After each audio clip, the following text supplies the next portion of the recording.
来到第二高中是在国家防灾及疏散演练，学生看到市长郭文泰欢喜甲噗噗跳，随网人气呛呛滚。不过天下杂志公布今年度的县市长施政满意度调查，第一名是屏东县长潘明安，小林说4年摕到冠军。啊，郭文泰和潘明安的距离，就亲像台北到屏东的路途这尔远，刚摕到22名，上尾1名。我好像只有第1年不是最后1名，但是台北市有退步吗？对我个人的批评我都接受，但是对于客观指标的进步，我们还是应该把它告诉市民朋友。那么将近8年的时间，我要特别谢谢我们的县民对于我们的信赖肯定。这份调查是这认为执政8年首长的毕业礼物，安尼别个县市首长的表现嘛拢有变化。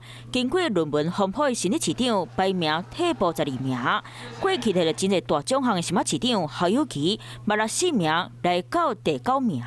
因为涉嫌贪污防起诉宜兰县长林志明嘛落6名，排到第15名。不过某人表现得真好，高雄市长陈其迈一困进步9名。排第10名。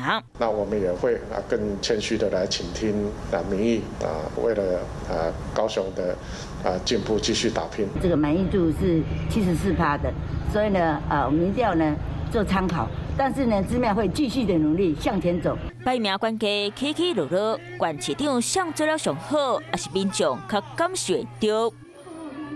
Hello， 大家好，我是乃瑜，要教给大家2个任务。第一个，华视新闻的脸书专页，你按赞了吗？